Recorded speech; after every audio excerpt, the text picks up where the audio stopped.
पंढरपूर तालुक्यात सध्या शेतकऱ्यांमधून संतापाचा स्फोट झाला आहे आणि या संतापाच्या केंद्रस्थानी आहेत पंजाबराव डक.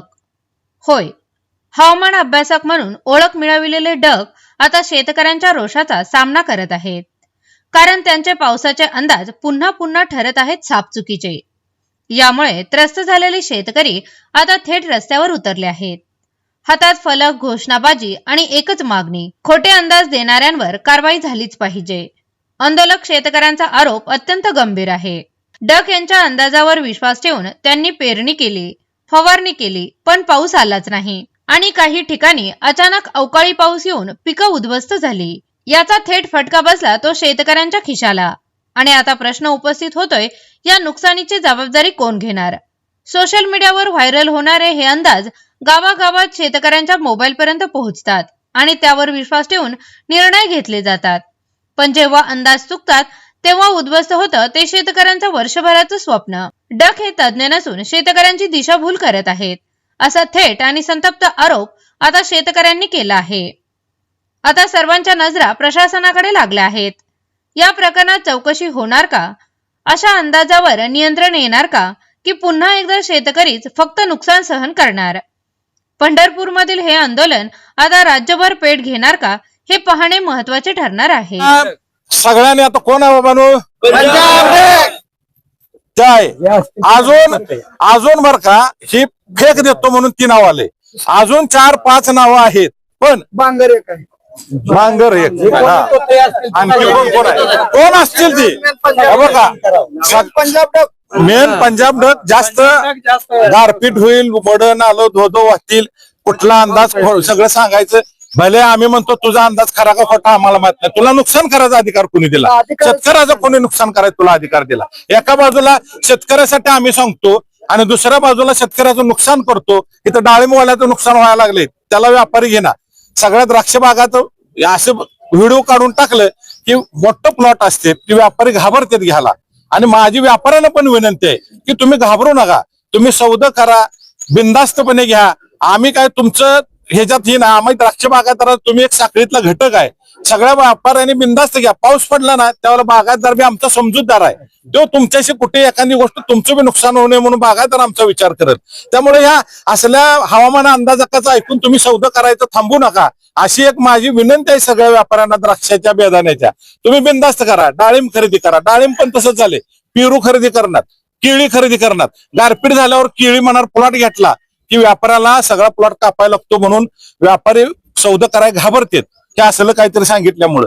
त्यामुळं गारपीट जरी झाली तरी शेतकरी समजदार आहे, ज्या दिवशी तुमचं नुकसान अजिबात करणार नाही शेतकरी. त्यामुळे सगळ्या व्यापाऱ्यांनी सगळ्या फळांचं सौदा करा.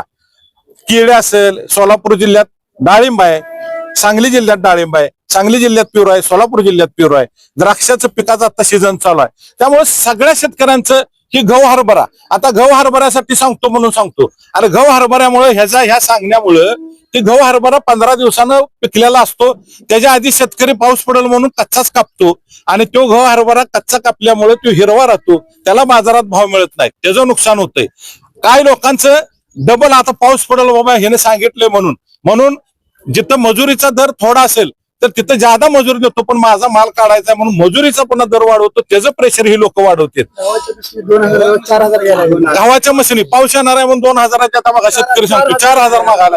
म्हणजे शेतकऱ्याची कशा मार्गाने काहीतरी साठं लोट आहे म्हणून त्यांची बँक अकाउंटची चौकशी करा किंवा त्यांच्या संपत्तीची चौकशी करा. साठं लोट कळते, कारण हरभरा गहू करून कोण फॉर्च्युनर घेत नाही. दुसरी गोष्ट, ह्या ज्या आत्ता जी हवामान अंदाज देऊन ह्याने मला सांगा, पूर्वी हवामान अंदाज कोण देत नव्हतं, त्यावेळेला द्राक्षाचा भाव पाऊस पडल्यानंतर फळांचा भाव पडायचा. आता ह्यो 15 दिवस आधी सांगतोय आणि 15 दिवस आधी सांगितल्यामुळे त्या धनात वाळत पडलेला असतो. असं काहीतरी आबाळ हाणून ह्याला टाकायचं, त्यामुळे ती कांदा लगेच लोक आणते, ती घरात जागा नसते शेतकऱ्याच्या, तो लगेच बाजारात आणतो, विकतो, त्या कांद्याचा भाव पडतो. म्हणजे हे हवामान अंदाज शेतकऱ्याच्या फायद्यासाठी राहिलेले नाहीत, हे सगळे शेतकऱ्याच्या मुळावर उठायला लागलेत. म्हणून आता हे आमच्या नरड्याला आले, म्हणून आम्ही आता बाहेर आलोय की बाबा आता आम्ही सोडणार नाही. आमच्या नादाला नरड्याला जर तुम्ही आणत असाल तर तुमचं नरडं आम्ही सोडणार नाही, त्याला पण घाटीला हात घालणार. ह्या सगळ्या हवामान अंदाजाखाली यायचं आहे. आणि ह्यांच्यावर पुन्हा एकदा मी सांगतो, तहसीलदार साहेबांनी पोलीस स्टेशनला पत्र देऊन तिथं गुन्हा दाखल केलाच पाहिजे. 2 दिवसात गुन्हा दाखल झाला पाहिजे.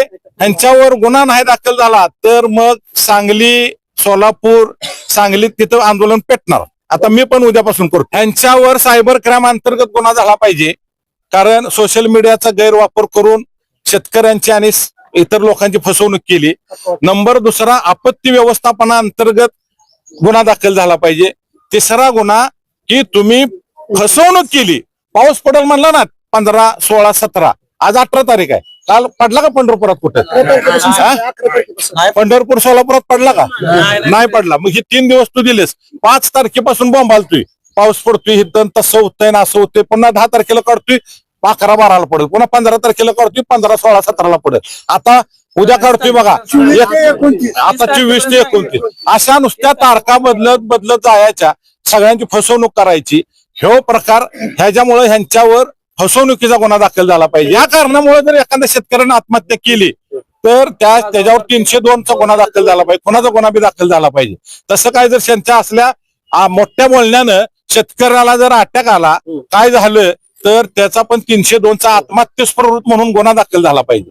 हे असं गुन्हा ह्या सगळ्यांच्यावर झालं पाहिजे. कारण आम्हाला कर्ज लय यायची आणि असं काय पाऊस येणार आहे, दर पडला की माणसाला बीपी वाढायला लागलाय, त्या शेतकऱ्याचं प्रेशर वाढायला लागले.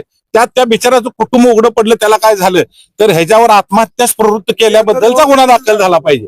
असं 4 गुन्हे दाखल झाले पाहिजेत ह्या सगळ्यांच्यावर.